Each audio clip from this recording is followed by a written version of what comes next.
Aujourd'hui, nous explorons ensemble un sujet profond et universel qui touche chacun d'entre nous. Comment cultiver le bonheur authentique quand nous sommes seuls avec nous-mêmes? Dans un monde qui nous pousse constamment vers l'extérieur, vers le bruit incessant, vers la connexion permanente avec les autres et avec nos écrans, nous avons presque oublié la valeur sacrée de la solitude. Notre société moderne traite souvent la solitude comme un problème à résoudre, une lacune à combler, un état d'échec. On nous fait croire que le bonheur ne peut venir que de l'extérieur, des relations, des possessions, des expériences, des distractions sans fin. Mais la solitude n'est pas un fardeau à porter, ni une punition, ni un échec social. Elle est un cadeau précieux à découvrir, un espace de liberté où nous pouvons enfin respirer sans masque, être nous-mêmes sans jugement, explorer les profondeurs de notre être sans interruption. À travers 10 enseignements puissants issus de la sagesse bouddhiste millénaire, tu apprendras à transformer ces moments solitaires en sources profondes de paix, de joie, de créativité et de connaissance de soi. Ces enseignements ne sont pas de simples concepts intellectuels à comprendre mentalement. Ce sont des outils pratiques, concrets, testés à travers des millénaires de pratiques contemplatives par d'innombrables pratiquants. Ils ont le pouvoir authentique de métamorphoser ta relation avec toi-même et avec la vie elle-même. Ils peuvent transformer ton expérience de la solitude d'un état que tu fuis en un état que tu chéris, d'un vide angoissant en une plénitude sereine. Avant de commencer ce voyage intérieur profond, si ce sujet résonne en toi, si tu sens qu'il y a quelque chose d'important ici pour ton chemin, pense à aimer cette vidéo et à rejoindre notre communauté grandissante en t'abonnant à Esprit Zen. Chaque semaine, nous explorons ensemble les chemins vers une vie plus consciente, plus sereine, plus alignée avec notre essence véritable. Maintenant, installons-nous confortablement. Trouve une position où tu peux être détendu, mais alerte. Prends une grande respiration profonde. Sens l'air remplir tes poumons, puis laisse-le sortir lentement. Et entrons ensemble, avec ouverture et curiosité, dans ces sagesses intemporelles. Première sagesse. Ancrer son esprit dans l'instant présent. Notre mental est comme un singe agité, qui saute sans cesse d'une branche à l'autre, d'une pensée à l'autre, sans jamais se reposer. Il voyage constamment entre hier et demain, entre les souvenirs qui nous hantent et les futurs hypothétiques que nous imaginons. Cette agitation perpétuelle crée en nous une fatigue sourde, une insatisfaction chronique, un sentiment diffus que quelque chose manque toujours, que quelque chose n'est pas à sa place. Nous vivons rarement dans le moment présent. Pensez-y un instant.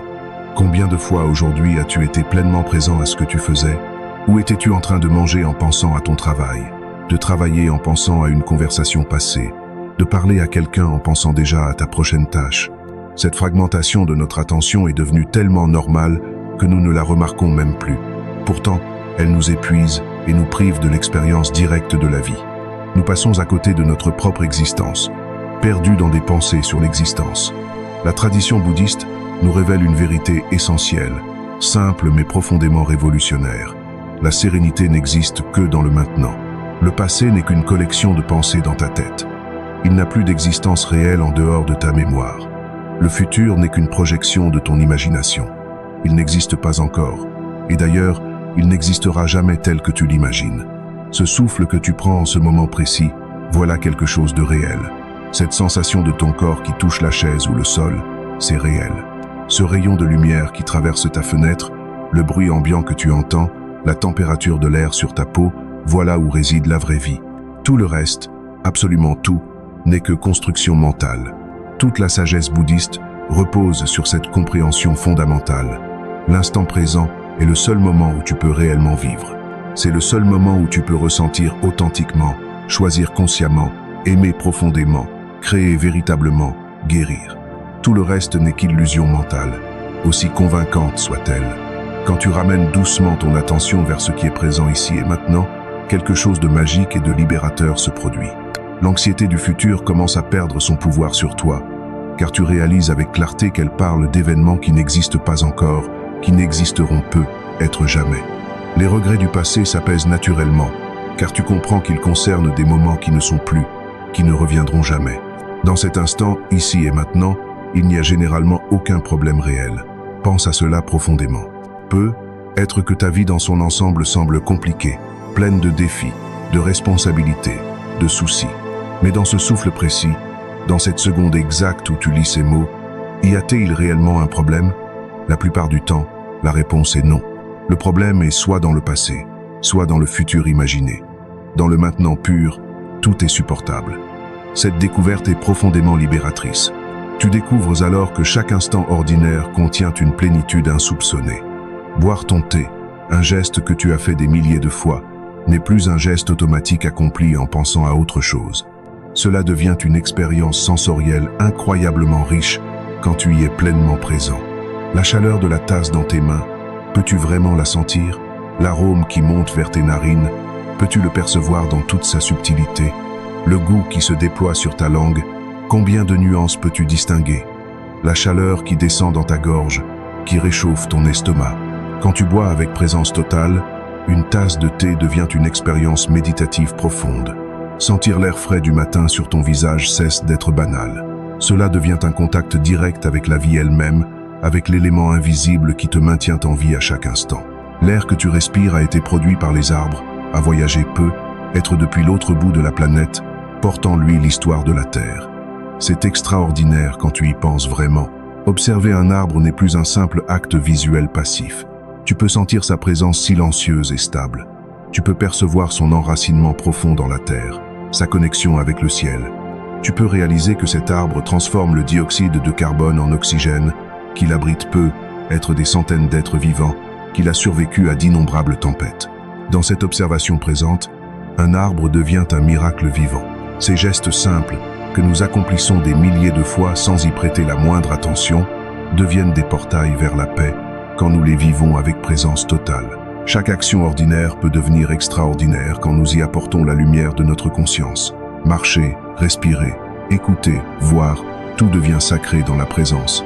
Cette pratique de présence transforme radicalement notre expérience de la solitude. Au lieu de la fuir par des distractions compulsives, vérifier son téléphone toutes les 2 minutes, allumer la télévision pour avoir du bruit de fond, manger machinalement, scroller sans fin sur les réseaux sociaux, n'importe quoi pour ne pas être face à nous-mêmes, nous apprenons à l'habiter pleinement, consciemment. Dans ce silence attentif, quelque chose d'inattendu et de profond se produit. Nous rencontrons notre véritable nature. Sous toutes les couches d'anxiété accumulées, de jugements constants, de désirs insatiables et de peurs conditionnées, il y a en nous un espace de conscience pure, calme, spacieux, lumineux, toujours présent. Cet espace a toujours été là, depuis ta naissance et même avant. Mais il était complètement masqué par le bruit incessant de nos pensées, par l'agitation constante de nos vies modernes.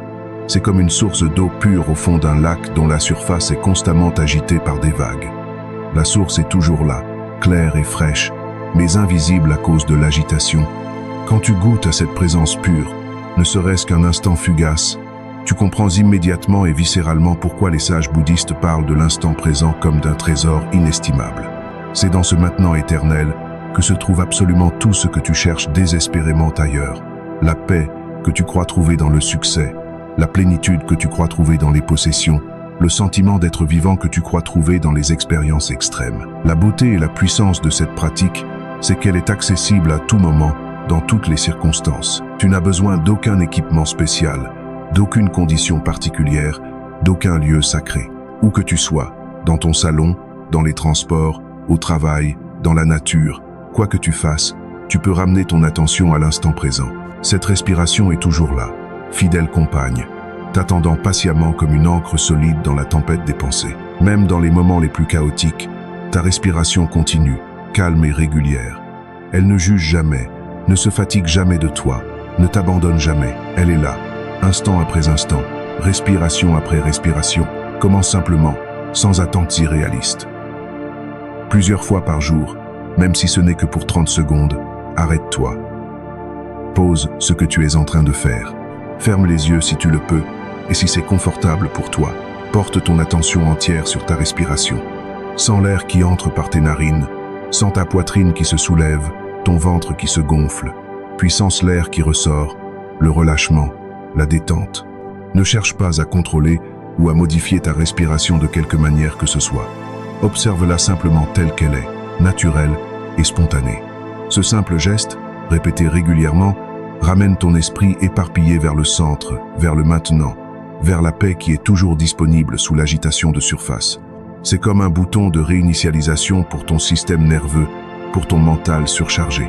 Dans la solitude, cette pratique devient encore plus puissante et transformative.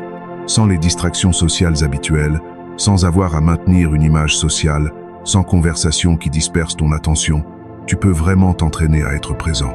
Chaque moment seul devient une opportunité précieuse de méditation informelle. Tu n'as même pas besoin de t'asseoir formellement pour méditer. Chaque activité solitaire peut devenir une pratique de présence.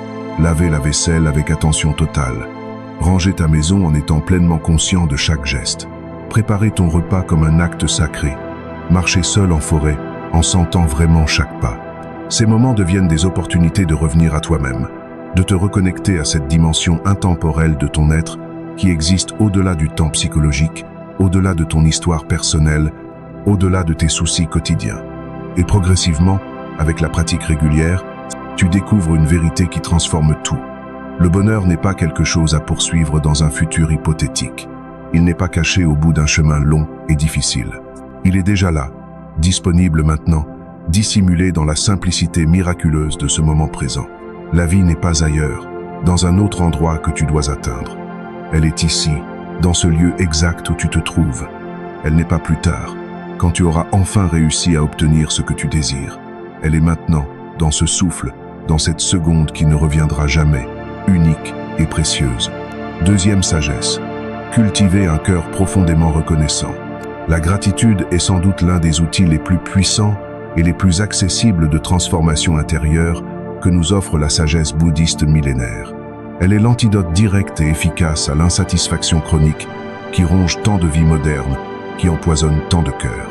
Nous vivons immergés dans une culture toxique du jamais assez d'argent pour être vraiment à l'aise, jamais assez de succès pour se sentir accompli, jamais assez de reconnaissance pour se sentir validé, jamais assez d'amour pour se sentir complet. Cette course sans fin vers le toujours plus crée en nous un vide béant qui semble absolument impossible à combler, quoi que nous y jetions. C'est comme essayer de remplir un seau troué.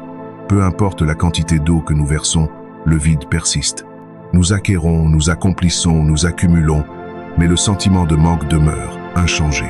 Cette insatisfaction devient notre état par défaut, notre mode de fonctionnement habituel. Pourtant, si nous prenons le temps de vraiment observer, chaque matin que tu ouvres les yeux est un miracle statistique absolument incroyable. Pense-y vraiment, tu pourrais ne pas te réveiller. Des millions de personnes ne se réveilleront pas demain. Elles s'endormiront pour la dernière fois cette nuit.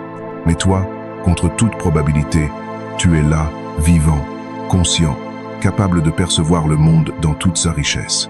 Ce simple fait que nous tenons totalement pour acquis, que nous ne remarquons même plus, est en réalité extraordinaire au-delà des mots.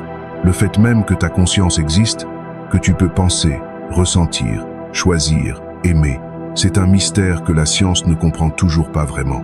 Tu es un miracle ambulant. L'enseignement bouddhiste nous encourage avec insistance à développer un regard complètement neuf sur notre existence quotidienne. Un regard purifié qui voit l'abondance là où nous percevions habituellement le manque, qui voit le miracle là où nous voyons le banal. Cette transformation profonde du regard ne nécessite aucun changement extérieur, pas besoin de gagner plus d'argent, d'obtenir un meilleur travail, de trouver le partenaire parfait. Elle demande simplement une attention différente, une conscience éveillée à ce qui est déjà présent. Prends un moment maintenant, juste quelques secondes. Arrête de lire. Porte ton attention entière sur ton corps physique. Tu respires, n'est-ce pas? Et tu respires sans effort conscient, sans avoir à y penser. Ton cœur bat régulièrement, pompant le sang vers chaque cellule de ton corps, sans que tu aies jamais à lui demander.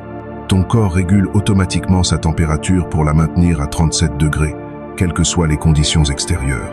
Il digère ta nourriture, transformant des substances externes en énergie et en tissu corporel. Il guérit tes blessures, combat les infections, régénère constamment ses cellules. Et tout cela se produit sans aucune intervention consciente de ta part. C'est un miracle absolu de complexité biologique que la science moderne, malgré tous ses progrès, comprend encore à peine. Des milliers de processus biochimiques se déroulent chaque seconde dans ton corps pour te maintenir en vie. Et toi, tu n'as rien à faire consciemment. C'est un cadeau pur. Tu as un toit au-dessus de ta tête en ce moment précis. Peut être que ce n'est pas le palais luxueux de tes rêves. Peut être que c'est juste un appartement modeste, une chambre simple. Mais c'est un abri, une protection contre les éléments. Il y a en ce moment même des millions de personnes, des familles entières, des enfants qui dorment dehors cette nuit, exposés au froid glacial, à la pluie battante, au danger constant. Cette simple protection que tu as est un trésor inestimable pour eux. Tu as mangé aujourd'hui, n'est-ce pas? Peu. Être pas un festin gastronomique digne d'un restaurant étoilé. Peu. Être juste un repas simple, ordinaire. Mais ton corps a reçu de l'énergie, des nutriments, du carburant pour continuer à fonctionner. Dans certaines parties du monde en ce moment même, des enfants innocents vont se coucher le ventre douloureusement vide, ne sachant pas quand ils mangeront à nouveau. La nourriture dans ton assiette, aussi simple et modeste soit-elle, est une bénédiction absolue. Ces éléments basiques, la santé de base, un abri, de la nourriture, de l'eau potable, sont des trésors désespérément recherchés par des millions, peut-être des milliards d'êtres humains, qui en sont cruellement privés. Pourtant, nous qui les possédons, nous les remarquons rarement. Notre attention est constamment, compulsivement attirée vers ce qui manque plutôt que vers ce qui est déjà présent et disponible. Nous remarquons immédiatement si notre café n'est pas exactement comme nous l'aimons, mais nous ne remarquons jamais le miracle que représente le simple fait d'avoir accès à du café. Nous nous plaignons si Internet est lent, mais nous ne nous émerveillons jamais du fait que nous pouvons instantanément accéder à presque toute la connaissance humaine. Nous critiquons notre corps pour ses imperfections, mais nous ne remercions jamais pour tout ce qu'il fait parfaitement chaque seconde. La pratique bouddhiste profonde de la gratitude nous invite à inverser complètement ce mouvement mental destructeur. Au lieu de commencer notre journée en pensant immédiatement à nos problèmes, nos manques, nos frustrations, nos soucis, nous pouvons consciemment l'ouvrir par un moment de reconnaissance authentique. Même 30 secondes de gratitude sincère, ressentie dans le cœur et pas seulement pensée dans la tête, transforment l'énergie de toute notre journée. C'est comme changer le filtre à travers lequel nous voyons le monde. Soudain, les mêmes circonstances apparaissent différentes, plus lumineuses, plus supportables. Quand la reconnaissance profonde remplace la plainte habituelle, quelque chose se dénoue fondamentalement en nous. Cette contraction permanente et douloureuse du cœur qui dit sans cesse « ce n'est pas assez, il me manque quelque chose » commence progressivement à se relâcher, à s'ouvrir. Le sentiment omniprésent de manque se transforme en abondance perçue. L'ordinaire révèle soudain son caractère extraordinaire. La vie que nous jugions banale, ennuyeuse, décevante se révèle être remplie de petits miracles discrets que nous n'avions jamais vus parce que nous regardions ailleurs. Cette transformation profonde du regard ne change pas les circonstances extérieures d'un iota. Si tu as des défis réels dans ta vie, des problèmes de santé, des difficultés financières, des relations compliquées, ils seront toujours là demain matin. La gratitude n'est pas une pensée magique qui fait disparaître les problèmes, mais ton expérience intérieure de ces défis se métamorphose complètement. Au lieu de te sentir accablé, écrasé par tout ce qui ne va pas, tu te sens soutenu, porté par tout ce qui va bien, et tu réalises qu'il y a toujours, absolument toujours quelque chose qui va bien, même dans les pires situations. Et même dans les moments les plus difficiles, les plus sombres, il y a toujours quelque chose pour quoi être reconnaissant si nous cherchons avec sincérité. Peut-être que tu traverses une épreuve terrible en ce moment, mais tu as la force intérieure de la traverser, c'est déjà extraordinaire. Peut-être que tu as perdu quelque chose ou quelqu'un de précieux, mais cette perte, aussi douloureuse soit-elle, t'enseigne quelque chose d'essentiel sur l'impermanence et le détachement. Chaque expérience, même celles qui sont profondément douloureuses et que nous ne choisirions jamais consciemment, peut devenir une source d'apprentissage, de croissance, de sagesse si nous l'accueillons avec le bon regard, avec ouverture plutôt qu'avec résistance. Dans la solitude particulièrement, exercer consciemment la gratitude devient incroyablement puissant.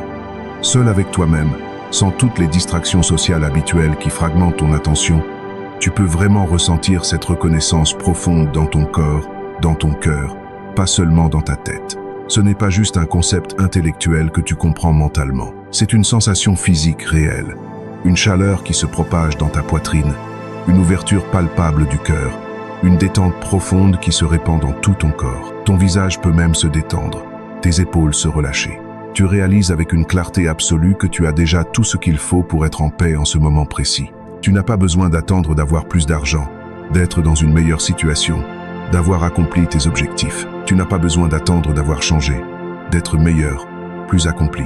La paix est accessible maintenant, immédiatement, non pas parce que tout est parfait dans ta vie, car rien n'est jamais parfait, mais simplement parce que tu choisis consciemment de voir et d'honorer profondément ce qui est déjà présent, déjà donné. Cette compréhension viscérale libère une joie qui est complètement indépendante des conditions extérieures. Ta joie ne dépend plus de tes circonstances changeantes, elle dépend uniquement de ton regard, de ta perspective intérieure.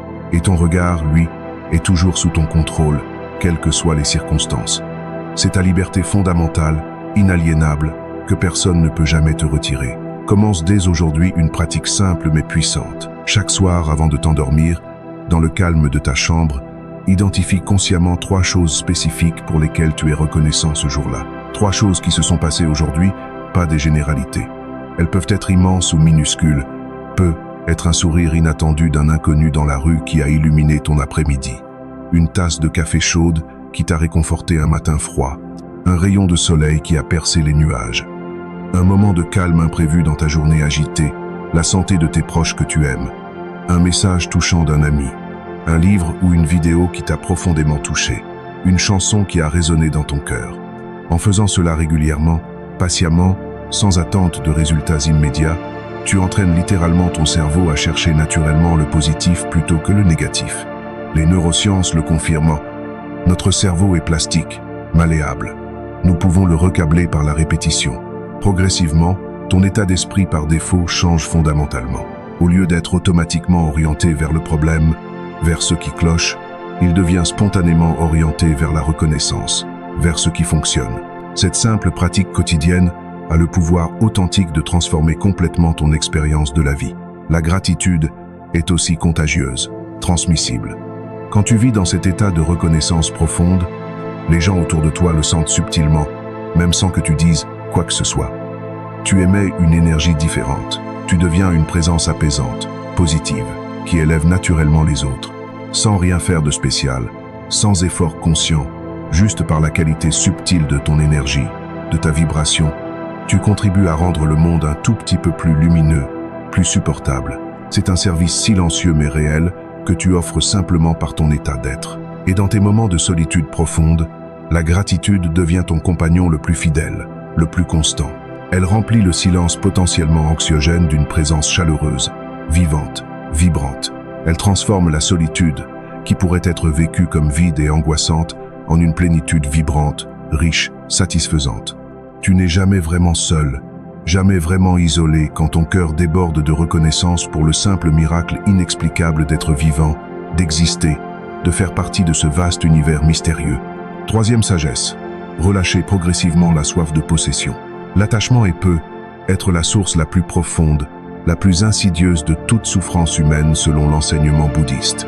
C'est une chaîne invisible mais terriblement puissante qui nous lie non seulement aux objets matériels et aux personnes, mais aussi à nos idées rigides, nos opinions défendues avec véhémence, notre image soigneusement construite de nous-mêmes, notre passé que nous ne pouvons pas lâcher, nos projections anxieuses dans un futur imaginaire.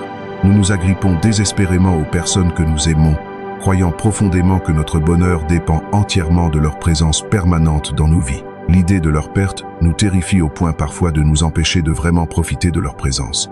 Nous nous accrochons farouchement aux situations confortables, aux routines rassurantes, terrifiés par le changement inévitable. Nous tenons fermement, parfois compulsivement, nos possessions matérielles, comme si elles définissaient fondamentalement qui nous sommes, comme si notre valeur en dépendait. Et dans cette crispation permanente, dans cette contraction constante, nous créons sans le réaliser notre propre prison dorée. Nous pensons que tenir fermement nous donne du contrôle, de la sécurité. Mais en réalité, cela crée de l'anxiété chronique, de la peur de perdre, de la souffrance anticipée. Le Bouddha a identifié l'attachement comme la deuxième des 4 nobles vérités fondamentales. Sa grande insight, sa compréhension révolutionnaire était celle-ci. Ce n'est pas le désir en soi qui cause la souffrance. Désirer est naturel, humain. C'est notre attachement obsessionnel au résultat de nos désirs qui crée la souffrance. Tu peux désirer légitimement quelque chose, travailler avec ardeur pour l'obtenir, l'apprécier pleinement quand il arrive. Tout cela est parfaitement naturel et sain.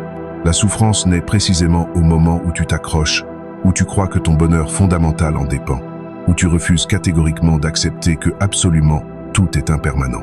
L'impermanence est la loi fondamentale, incontournable de l'univers physique. Tout change, absolument tout le temps, à chaque instant. Rien ne reste fixe, statique, permanent. Ton corps change littéralement à chaque instant. Des millions de cellules meurent et se renouvellent constamment. Tes émotions changent. Même la tristesse la plus profonde et accablante finit inévitablement par passer si tu ne la nourris pas. Tes circonstances changent constamment.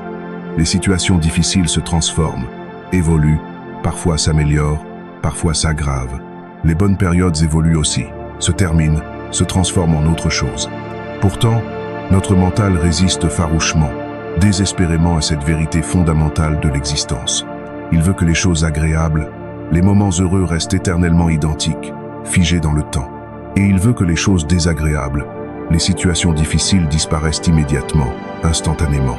Cette résistance profonde à la réalité telle qu'elle est, ce refus d'accepter les choses telles qu'elles sont vraiment, est précisément la source de toute notre souffrance psychologique. Nous souffrons non pas à cause de ce qui est, mais à cause de notre refus de ce qui est. Vouloir figer ce qui est par nature fluide, c'est exactement comme essayer d'arrêter une rivière puissante avec ses mains nues.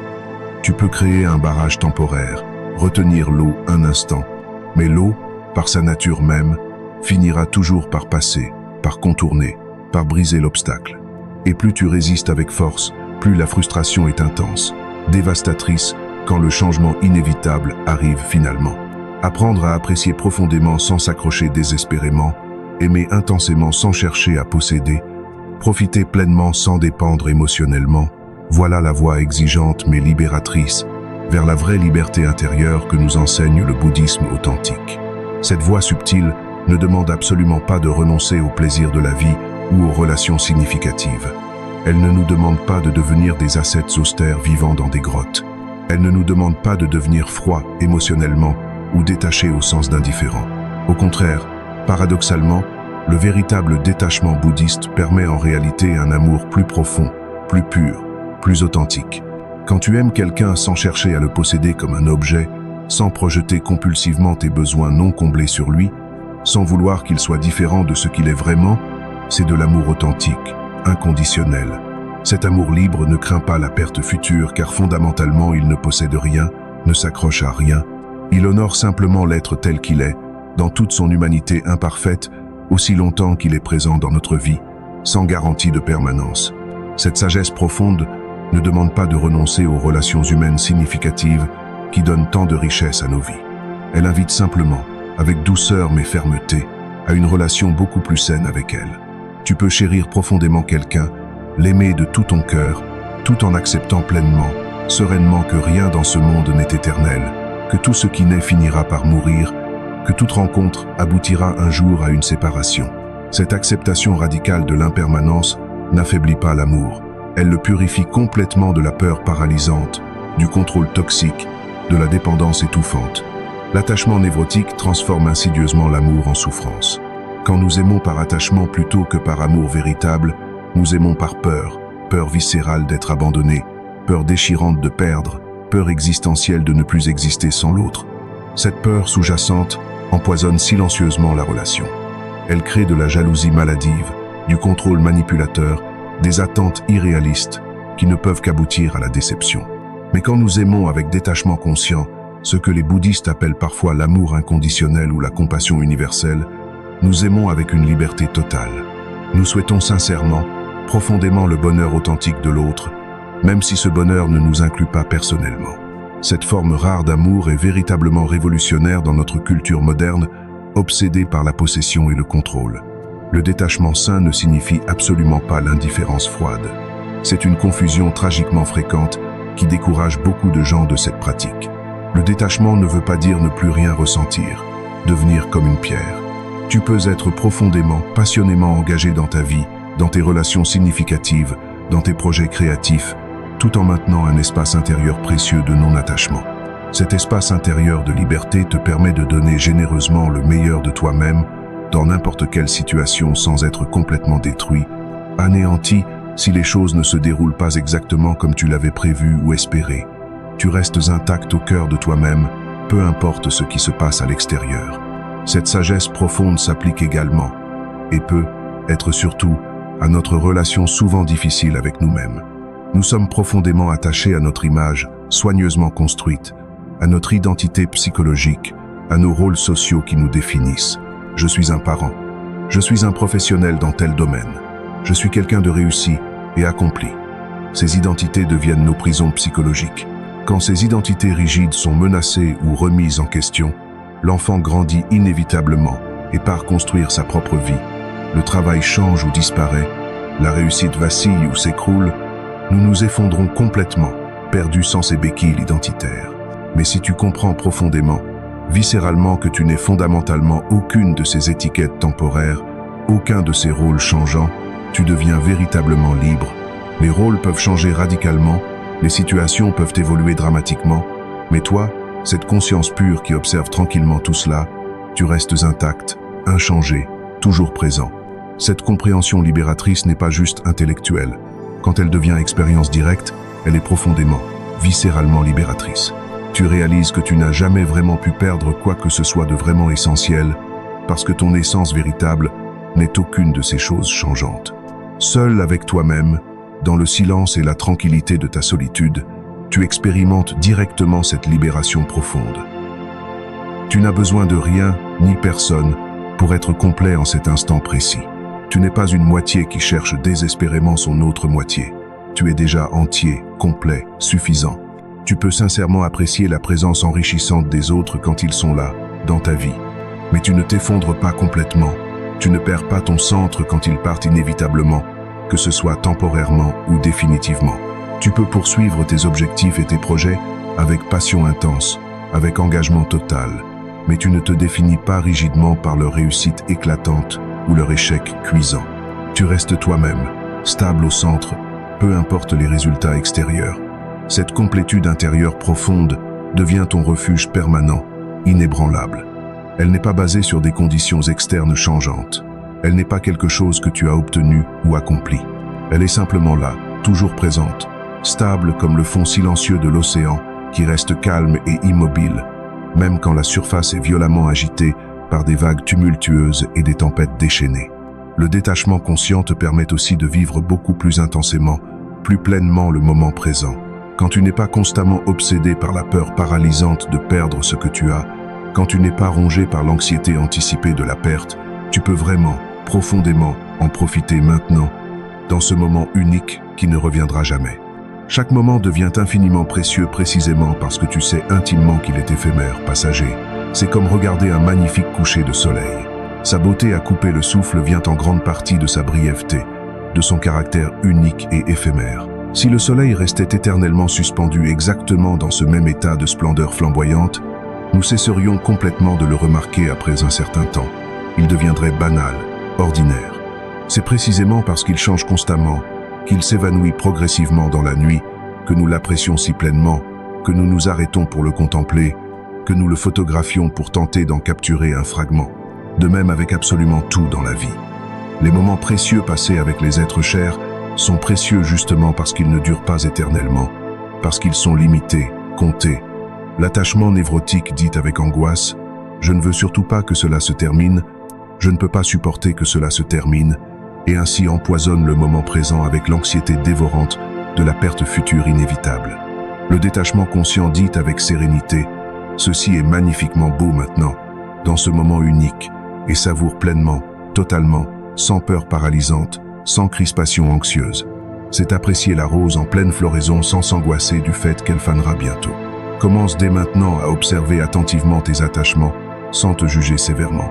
Remarque avec curiosité bienveillante les moments où tu te crispes intérieurement, où la peur de perdre surgit, où tu essaies désespérément de contrôler ce qui est fondamentalement incontrôlable. Pas pour te critiquer durement, simplement pour voir clairement, pour prendre conscience. Cette observation consciente et bienveillante commence déjà, par elle-même, à desserrer progressivement l'emprise douloureuse de l'attachement. La conscience seule est souvent curative. Ce que nous voyons clairement commence naturellement à se transformer. Et dans ta solitude régulière, dans ces moments où tu es seul avec toi-même sans distraction, pratique consciemment cette liberté intérieure. Assieds-toi tranquillement avec le sentiment simple et profond d'être complet tel que tu es, sans avoir besoin d'ajouter quoi que ce soit à ce moment, sans manque.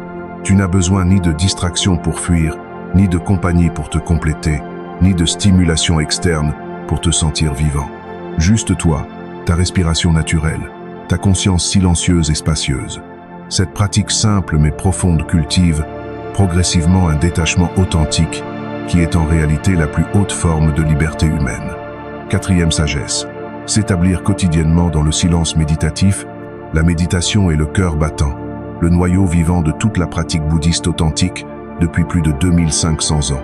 Elle n'est absolument pas un luxe spirituel réservé exclusivement aux moines en robe safran dans des monastères lointains perchés sur des montagnes himalayennes.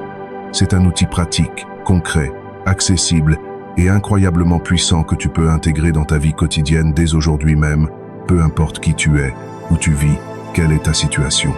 Quelques minutes de silence quotidien, pratiquées avec régularité et sincérité, peuvent littéralement transformer profondément ton état intérieur et, par extension naturelle, toute ta vie extérieure, toutes tes relations, toutes tes actions. Mais qu'est-ce que la méditation exactement? Dans notre culture occidentale moderne, ce mot évoque souvent des images exotiques, mystérieuses, parfois intimidantes, des gens assis en position du lotus apparemment inconfortable, l'air béatement serein, flottant dans un état de félicité mystique inaccessible au commun des mortels. Des bougies, de l'encens, des mantras en langues incompréhensibles. Cette image stéréotypée est à la fois vraie et profondément fausse. Vraie dans le sens où la méditation peut effectivement, avec le temps et la pratique, mener à des états de paix profonde, de clarté lumineuse, de joie tranquille. Fausse parce qu'elle crée des attentes complètement irréalistes qui découragent massivement les débutants sincères. Les gens s'assoient une fois, s'attendent à une expérience mystique transcendante immédiate, découvrent que leur mental est agité et chaotique, concluent « je ne suis pas fait pour la méditation » et abandonnent complètement. C'est tragique, car ils passent à côté d'un trésor accessible. La méditation, dans son essence la plus pure et la plus simple, est extrêmement simple, presque décevante dans sa simplicité. C'est l'acte de ramener consciemment ton attention au moment présent, encore et encore, patiemment, avec douceur, sans jugement. C'est absolument tout. Il n'y a rien de mystérieux, de compliqué, d'ésotérique là, dedans. Tu n'as besoin d'aucune position corporelle spéciale inconfortable, pas besoin d'être flexible comme un yogi. Tu n'as pas besoin d'encens, de musique New Age, de cristaux, de mantras compliqués en sanskrit que tu ne comprends pas. Tu as juste besoin de deux choses, ta conscience naturelle et ton intention sincère de rester présent. Ce n'est pas une fuite du monde réel et de ses problèmes. C'est exactement le contraire. C'est un retour direct et courageux vers ta source intérieure. Dans notre vie moderne frénétique, nous sommes constamment, compulsivement projetés vers l'extérieur de nous-mêmes.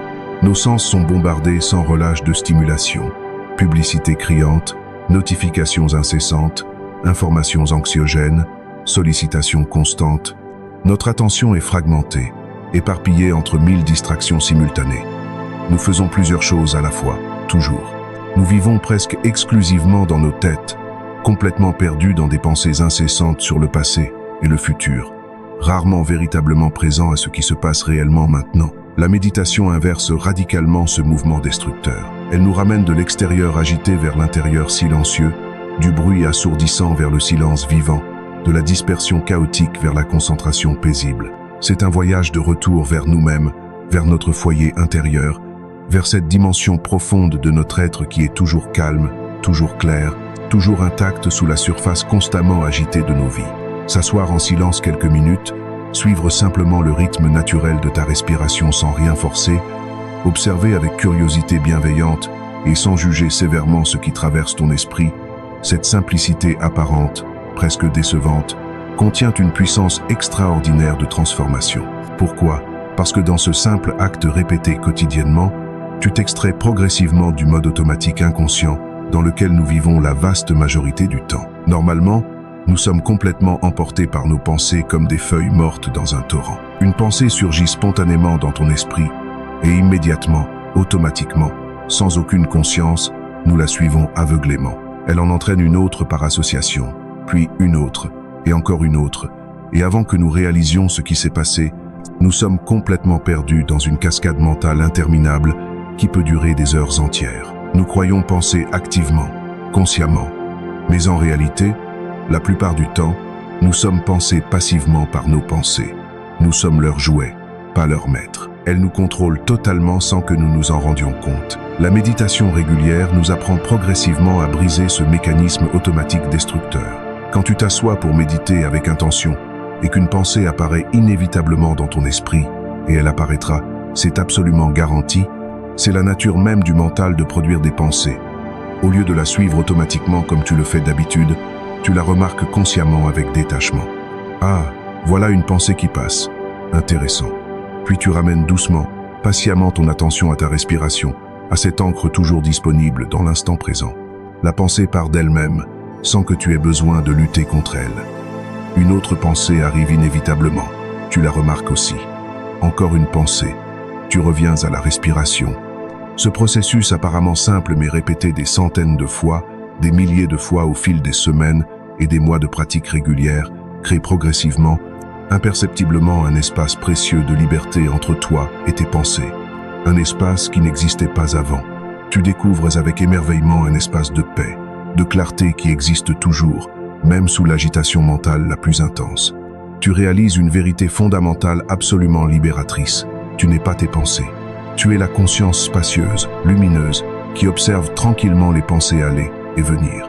Cette prise de conscience directe, expérientielle, pas juste intellectuelle, est véritablement révolutionnaire. Elle change absolument tout.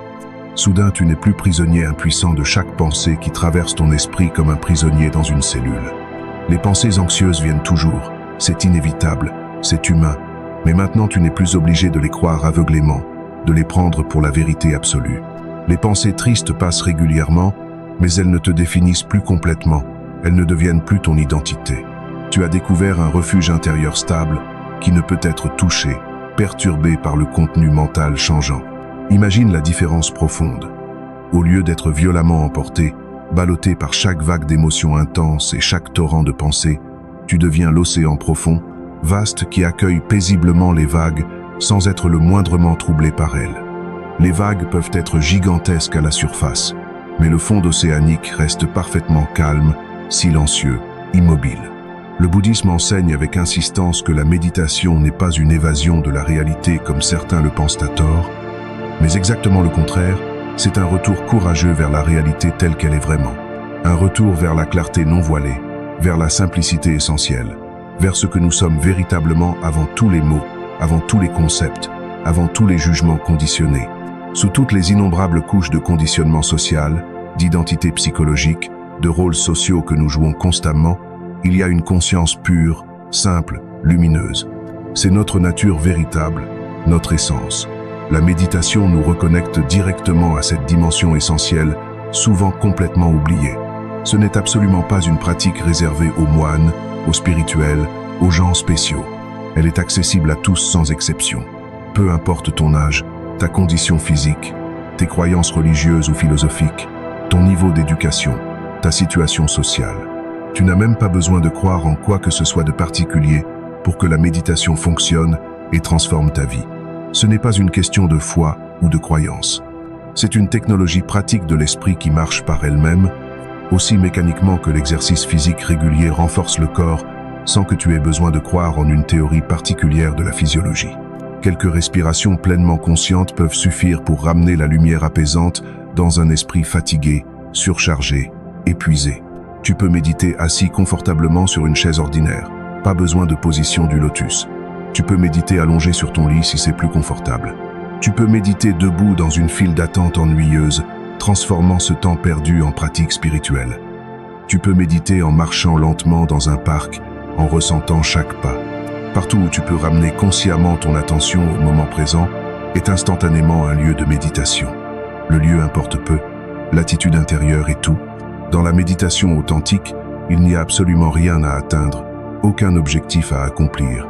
C'est peu, être le concept le plus difficile à saisir vraiment pour notre mental moderne, complètement orienté vers les objectifs, les résultats, la performance, le progrès mesurable. Nous voulons toujours arriver quelque part, accomplir quelque chose de visible, améliorer quelque chose de mesurable, progresser vers un but clair. Notre société entière est structurée autour de cette logique de progression linéaire. Mais la méditation ne fonctionne absolument pas comme ça. C'est un domaine totalement différent. Il ne s'agit pas de chasser les pensées dérangeantes, elles reviendront toujours, encore et encore, c'est leur nature. Essayer de les chasser est comme essayer d'arrêter les vagues de l'océan. C'est futile et épuisant. Il ne s'agit pas d'obtenir un état particulier de calme profond ou de félicité extatique. Certains jours, ta méditation sera paisible et agréable. D'autres jours, elle sera agitée, et inconfortable. Il suffit simplement d'être là, pleinement présent à ce qui est, exactement tel que c'est, parfois calme et serein, parfois agité et chaotique, peu importe. Chaque instant d'observation sincère, même si ton mental semble fou, est déjà un pas authentique vers la sérénité durable. La méditation n'est pas un résultat final à atteindre, c'est un chemin vivant à parcourir, celui du retour permanent à soi. Chaque fois que tu t'assois avec intention, même si ta méditation semble mauvaise ou ratée, tu as quand même réussi quelque chose d'essentiel. Pourquoi? Parce que tu as pris le temps précieux de regarder à l'intérieur. Tu as choisi consciemment la conscience plutôt que l'automatisme inconscient. Tu as honoré ton être intérieur. C'est déjà une victoire, même si ça ne le semble pas. Beaucoup cherchent désespérément la paix à l'extérieur d'eux-mêmes, dans les voyages exotiques vers des destinations paradisiaques, dans les distractions constantes et variées, dans l'accumulation de possessions matérielles toujours plus nombreuses. Mais cette paix-là est éphémère, fragile, car elle dépend entièrement des circonstances extérieures. Dès que les circonstances changent, et elles changent toujours inévitablement, la paix s'évanouit comme de la fumée. Tu dois alors courir désespérément après une nouvelle expérience excitante, une nouvelle acquisition satisfaisante, une nouvelle distraction captivante. C'est un cycle sans fin, épuisant. La vraie paix, la paix durable, naît exclusivement du silence intérieur cultivé patiemment. C'est une paix qui ne dépend de rien d'externe, de rien qui peut être perdu ou modifié. Elle est là dans la tempête extérieure comme dans le calme. Elle persiste dans la difficulté comme dans la facilité. Cette paix n'est pas fabriquée artificiellement par l'effort. Elle est révélée naturellement par le relâchement. En méditant régulièrement, patiemment, sans attente pressante de résultats spectaculaires, nous réalisons progressivement que la paix n'est pas quelque chose à créer laborieusement, mais quelque chose à révéler simplement. Elle était déjà là depuis toujours, patiemment dissimulée sous le bruit incessant des pensées.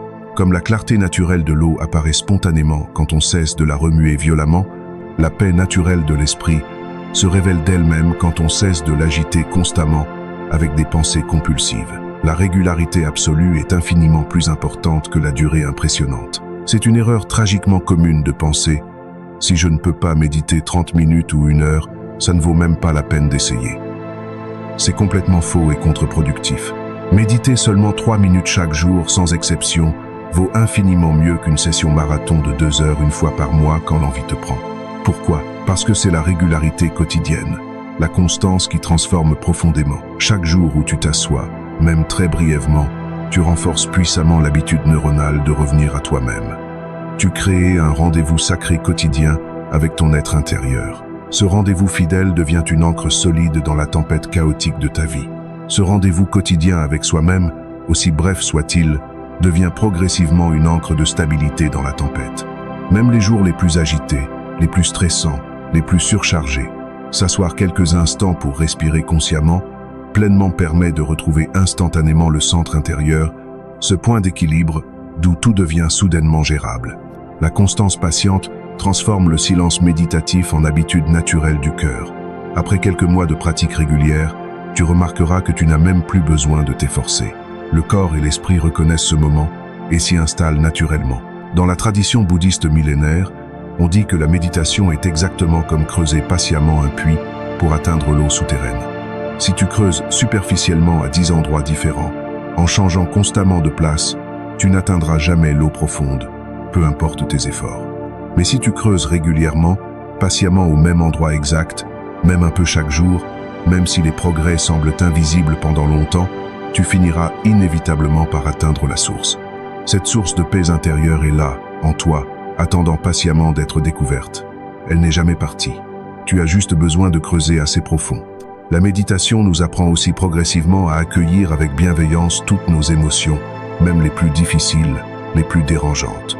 Dans notre société moderne, nous avons généralement tendance soit à réprimer violemment les émotions désagréables, les enfouir profondément, faire semblant qu'elles n'existent pas, soit à être complètement submergés, envahis, identifiés à elles. La méditation bouddhiste nous offre une troisième voie, radicalement différente et libératrice. Les observer avec curiosité bienveillante, avec douceur compatissante, sans les repousser violemment ni nous y identifier totalement. La colère peut surgir pendant la méditation. Au lieu de la juger sévèrement ou d'en avoir honte, tu peux simplement noter « Ah, de la colère est présente ». la peur peut apparaître. Ah, voilà la peur. La tristesse peut monter. La tristesse est là. Tu les accueilles toutes avec la même bienveillance, comme des visiteurs temporaires. Ces émotions intenses perdent leur pouvoir tyrannique lorsqu'on les regarde avec cette douceur non réactive. Elles deviennent des nuages passagers dans le ciel, vaste de la conscience. Tu peux ressentir profondément de la tristesse sans devenir la tristesse, sans que la tristesse te définisse complètement. Tu peux observer la colère bouillonner en toi sans devenir cette colère, sans agir impulsivement à partir d'elle.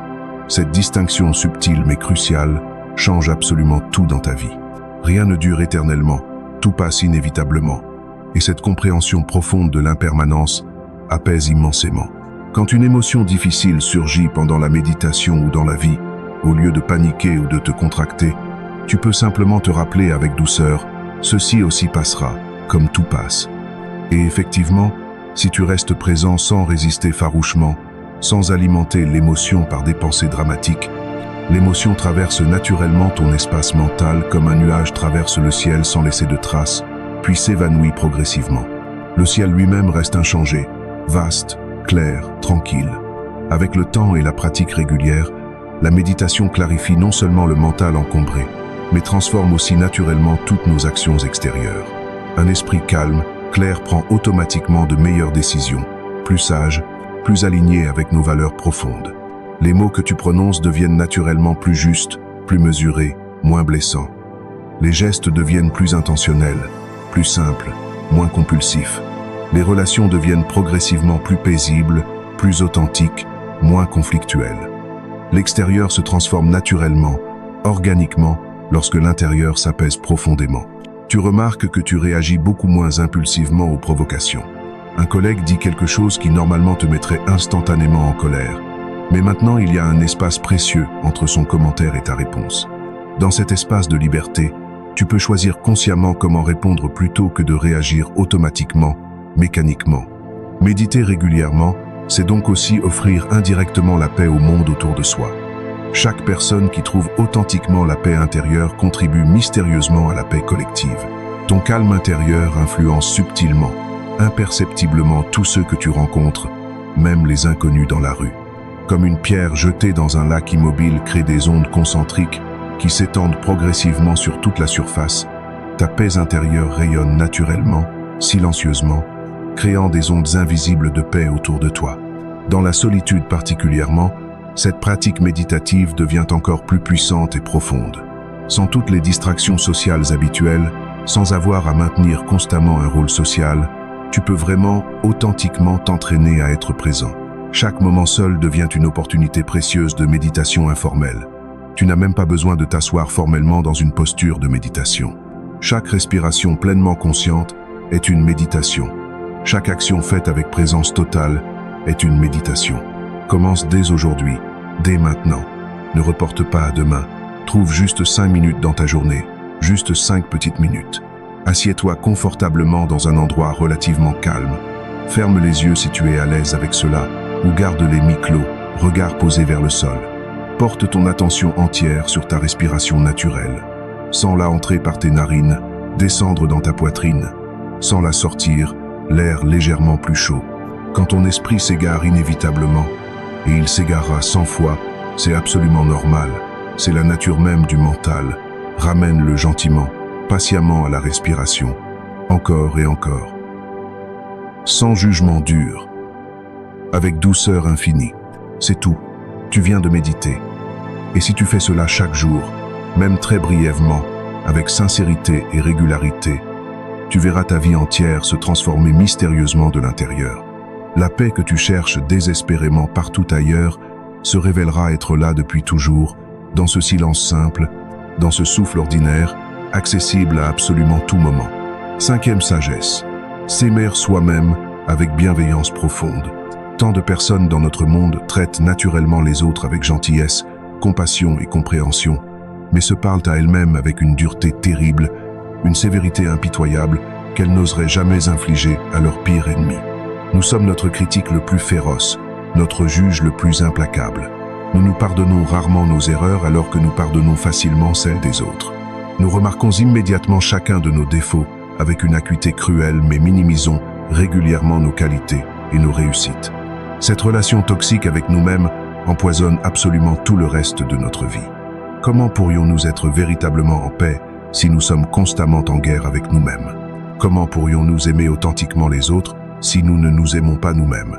Le bouddhisme enseigne avec force que la bienveillance profonde que nous offrons naturellement aux autres doit impérativement, absolument commencer par nous-mêmes. Ce n'est pas de l'égoïsme narcissique, c'est la fondation même de toute paix authentique et durable.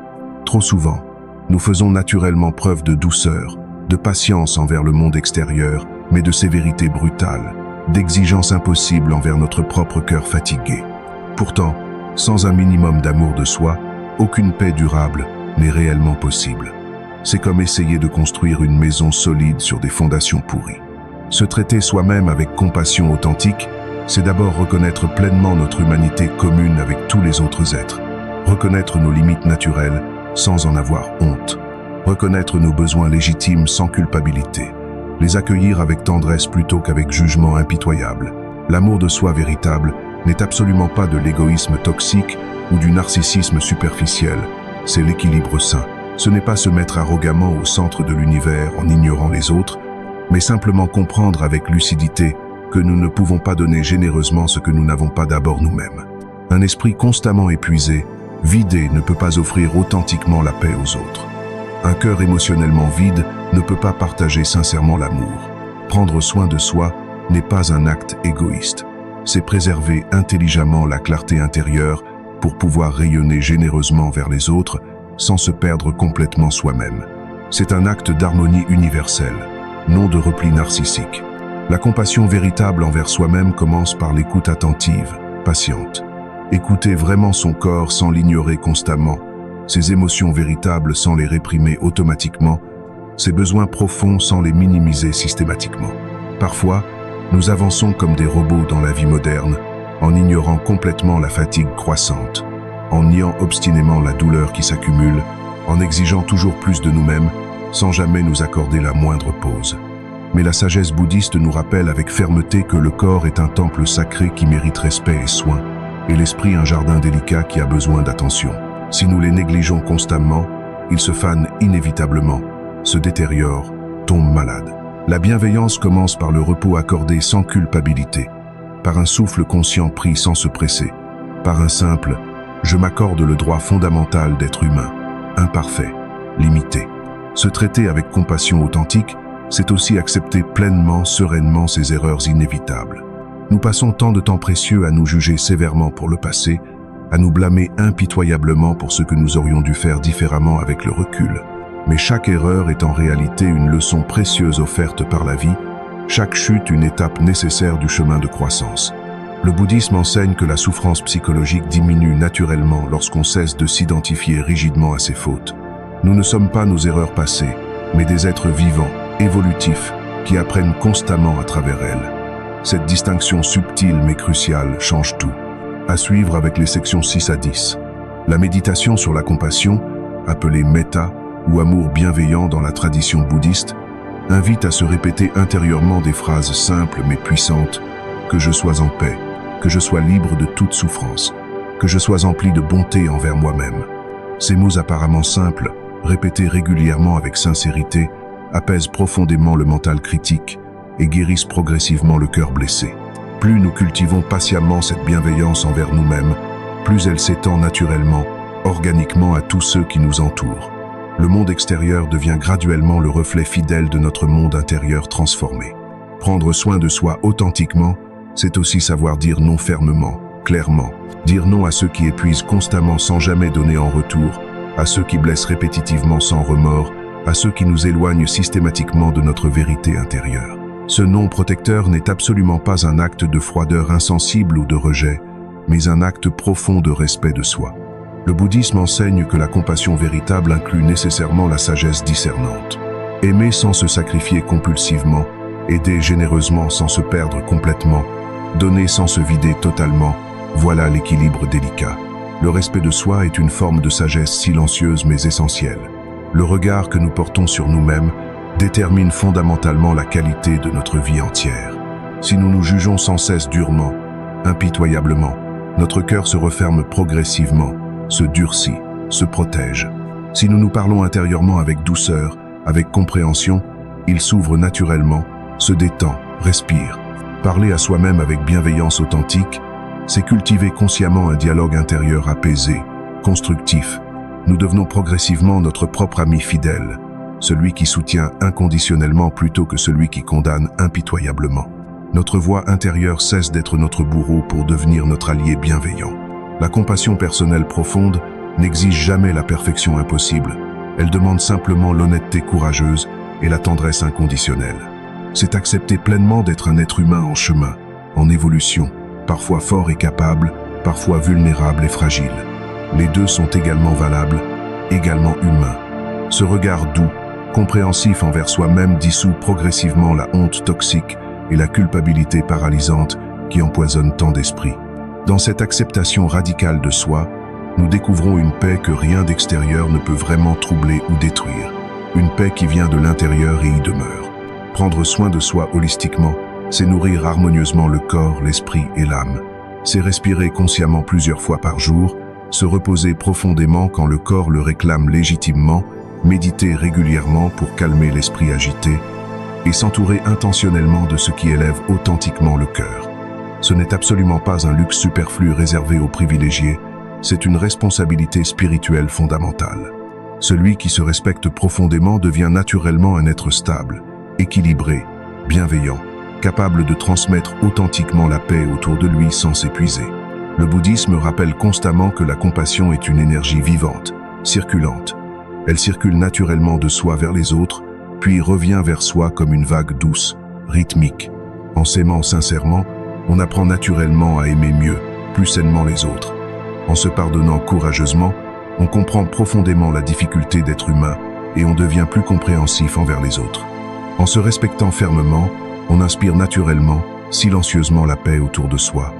Le monde guérit mystérieusement à travers la bonté que chacun cultive d'abord patiemment en lui-même. Lorsque nous faisons authentiquement la paix avec nous-mêmes, la vie entière devient soudainement plus claire, plus lumineuse, plus supportable. Les défis extérieurs ne disparaissent pas magiquement. Ils sont toujours là, mais ils ne nous écrasent plus complètement, ne nous définissent plus totalement. Nous avançons avec une confiance tranquille, le cœur progressivement plus léger. L'amour de soi devient une base solide, inébranlable, un refuge intérieur sûr où revenir paisiblement quand tout vacille à l'extérieur. Dans cet espace précieux de douceur envers soi, la vraie force naît naturellement, organiquement. Ce n'est pas la force dure, brutale de l'ego qui doit constamment prouver sa valeur. C'est la force douce, tranquille de celui qui s'accepte profondément tel qu'il est. Une force qui n'a rien à prouver parce qu'elle sait sa valeur intrinsèque.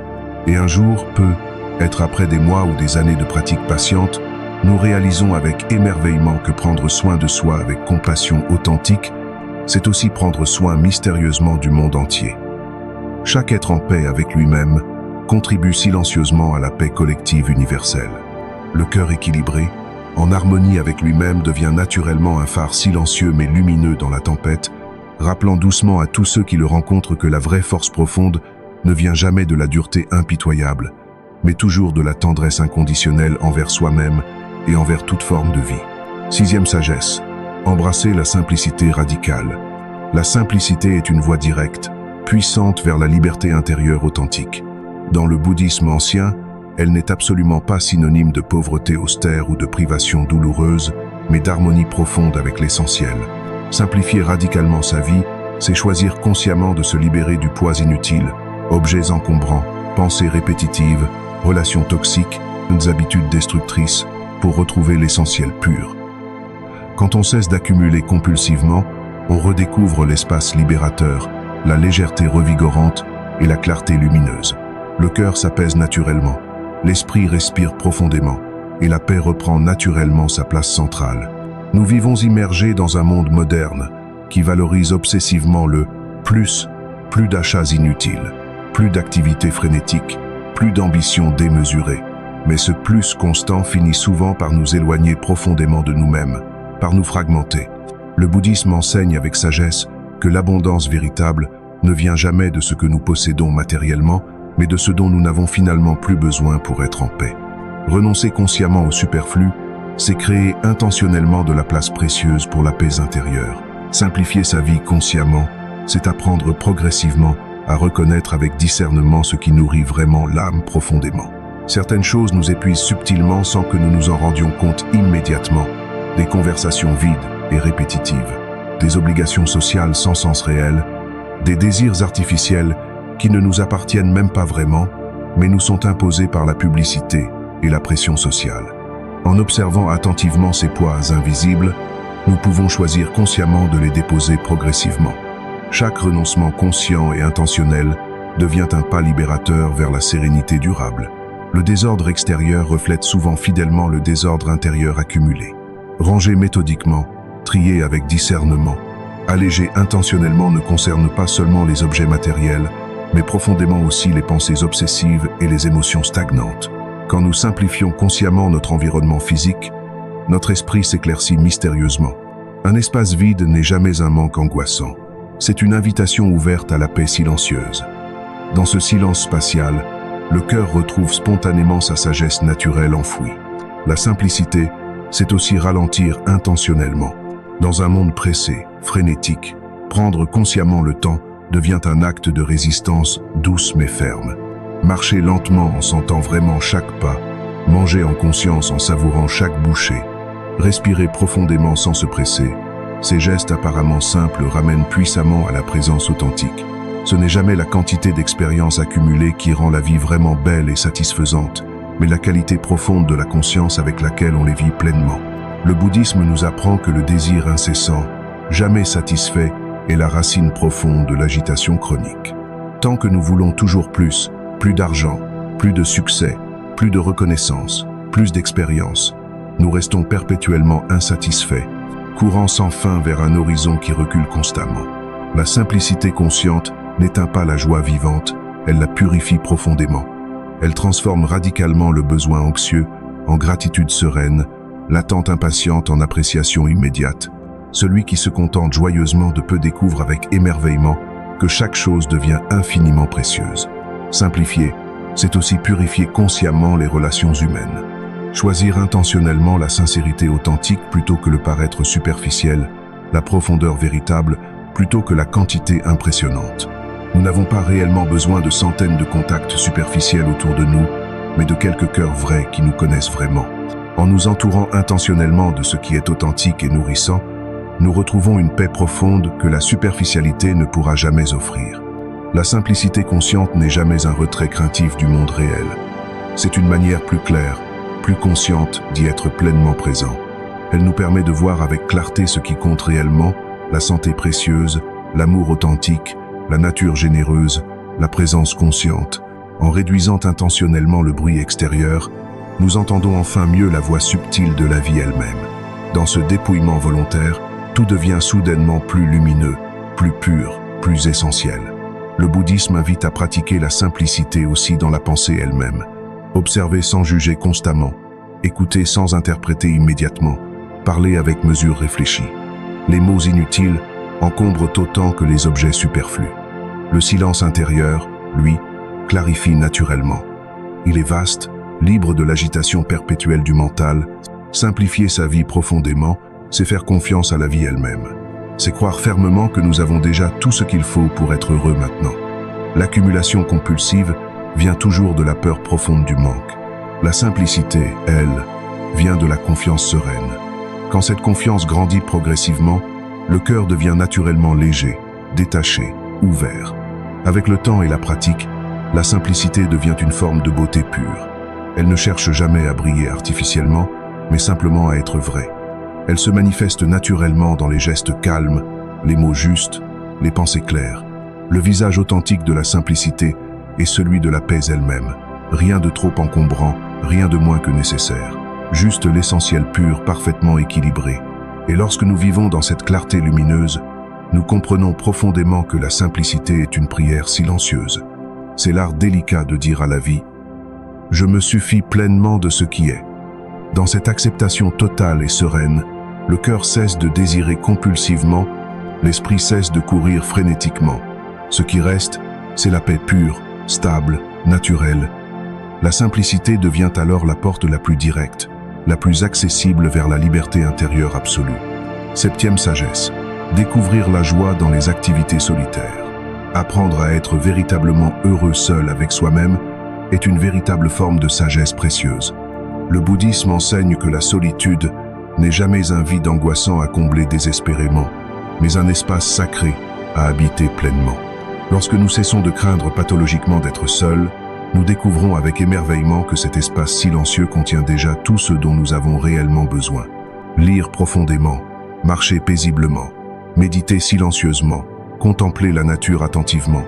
Toutes ces activités deviennent alors des actes sacrés, des dialogues intérieurs riches avec notre propre essence cachée. La société moderne nous pousse constamment, compulsivement vers le bruit omniprésent, la distraction perpétuelle et la compagnie constante. Pourtant, c'est précisément dans le silence et la solitude choisie que naît la vraie clarté intérieure. Être seul ne signifie absolument pas être isolé douloureusement, mais être pleinement, consciemment présent à soi-même. Dans ces moments précieux d'intimité avec l'esprit, nous entendons enfin la voix authentique du cœur, celle que le tumulte extérieur constant étouffe bien trop souvent. La solitude devient véritablement féconde lorsqu'on cesse complètement de la fuir par tous les moyens. Elle se transforme alors en un sanctuaire intérieur où l'on se régénère profondément. Lire un livre en silence profond, marcher lentement dans la nature en observant vraiment, peindre, écrire ou simplement respirer en pleine conscience, tout cela reconnecte puissamment à la source intérieure de la paix. Chaque activité solitaire consciemment choisie devient une méditation vivante, un retour naturel à la simplicité lumineuse du moment présent. Le bouddhisme rappelle que la dépendance émotionnelle aux autres est une cause majeure de souffrance. Chercher constamment la compagnie des autres pour se sentir exister, c'est fuir la rencontre essentielle avec soi. Mais celui qui sait être véritablement bien seul n'est jamais vraiment seul, car il vit en harmonie profonde avec la vie tout entière. La solitude alors devient une amie fidèle, non une ennemie à éviter. Dans la solitude choisie, les sens s'affinent naturellement. Le chant mélodieux d'un oiseau, le bruissement doux du vent, la lumière changeante sur les feuilles prennent une dimension nouvelle, plus riche. Ces détails subtils, souvent complètement ignorés dans la précipitation quotidienne, deviennent des merveilles captivantes. Le cœur tranquille apprend à goûter profondément la beauté dans la simplicité pure. Ce bonheur silencieux ne dépend de rien d'extérieur. Il naît simplement de la pure présence consciente. Prendre du temps pour soi n'est jamais de l'égoïsme condamnable. C'est un besoin spirituel légitime. C'est dans ces moments précieux d'isolement choisi que nous retrouvons notre centre perdu. Les pensées agitées se déposent progressivement, les émotions tumultueuses se clarifient naturellement, la respiration se fait spontanément plus profonde. Nous découvrons alors avec soulagement que le bonheur n'est pas dans le mouvement frénétique, mais dans la stabilité intérieure tranquille. Créer en solitaire est aussi une voie puissante vers la paix. L'acte de peindre, d'écrire, de jardiner ou de cuisiner peut devenir une méditation active profonde. Lorsque l'esprit est totalement absorbé dans ce qu'il fait, sans attendre anxieusement de résultats, il entre dans un état d'unité mystérieux. C'est le moment où le moi séparé s'efface progressivement, laissant place à la pure joie d'être vivant. 8e sagesse. Observer et comprendre le flux des pensées. Observer ses pensées, c'est apprendre à se connaître vraiment. Le bouddhisme enseigne que la plupart de nos souffrances naissent d'un esprit agité, emporté par un flot constant de pensées incontrôlées.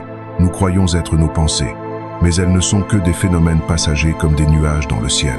Lorsque nous apprenons à les regarder sans nous y attacher, elles perdent leur pouvoir sur nous et un espace de paix s'ouvre. Nos pensées apparaissent, changent et disparaissent sans cesse. Certaines sont douces, d'autres sombres. Certaines nous élèvent, d'autres nous emprisonnent. Pourtant, elles ont toutes la même nature. Elles ne sont pas permanentes. Le problème n'est pas qu'elles existent, mais que nous nous y identifions. En croyant à tout ce que l'esprit raconte, nous devenons prisonniers d'un monde illusoire. L'observation consciente nous libère de cette illusion. 9e sagesse. Vivre en accord avec ses valeurs profondes. Vivre en accord avec ses valeurs est une des formes les plus profondes de liberté intérieure. Le bouddhisme enseigne que la paix véritable naît lorsque nos pensées, nos paroles et nos actions sont alignées avec ce que nous savons juste dans notre cœur. 10e sagesse. Accepter pleinement sa propre compagnie. Apprendre à accepter sa propre compagnie est une étape essentielle vers la paix intérieure. Le bouddhisme enseigne que le véritable refuge ne se trouve pas à l'extérieur, mais dans notre propre cœur. Conclusion. Le chemin continue. Nous voici arrivés à la fin de ce voyage intérieur profond. Ces 10 sagesses bouddhistes que nous venons d'explorer ensemble ne sont pas de simples concepts intellectuels à comprendre et à oublier. Ce sont des invitations vivantes à transformer ton expérience quotidienne de la solitude et de la vie elle-même. Chaque enseignement, appliqué avec sincérité et patience dans ta vie, dépose une graine de paix profonde dans ton cœur. Le bonheur dans la solitude n'est pas quelque chose d'extraordinaire à conquérir au prix d'efforts surhumains, c'est ta nature fondamentale à redécouvrir patiemment. Sous toutes les couches de conditionnement social, d'agitation mentale et de peur, il y a en toi un espace de sérénité qui n'a jamais été troublé, qui n'a jamais été blessé. La voie bouddhiste te donne simplement les outils pour y accéder. Présence, gratitude, détachement, méditation, autocompassion, simplicité, contemplation, observation, alignement et acceptation de soi. Commence doucement, sans te presser. Choisis une seule sagesse parmi ces 10 qui résonnent particulièrement en toi en ce moment et expérimente-la sincèrement cette semaine. Observe avec curiosité comment elle influence subtilement ton état intérieur, tes réactions, ta paix. La transformation authentique n'est jamais spectaculaire ou instantanée. Elle est silencieuse, progressive, profonde, comme une graine qui germe sous la terre avant d'émerger à la lumière. Et rappelle-toi toujours, être seul est une opportunité magnifique de te rencontrer vraiment, authentiquement. Dans cette rencontre courageuse et sincère avec toi-même, fleurit un bonheur qui ne dépend de personne ni de rien d'extérieur. Un bonheur stable, durable, inconditionnel. Si ce message a résonné profondément en toi, partage cette vidéo avec quelqu'un dans ta vie qui pourrait en bénéficier. Ensemble, cultivons une paix qui commence à l'intérieur de chacun et rayonne naturellement vers le monde. Merci infiniment de faire partie de la communauté Esprit Zen. Que ton chemin soit empli de clarté, de sérénité et de joie profonde. À très bientôt sur Esprit Zen.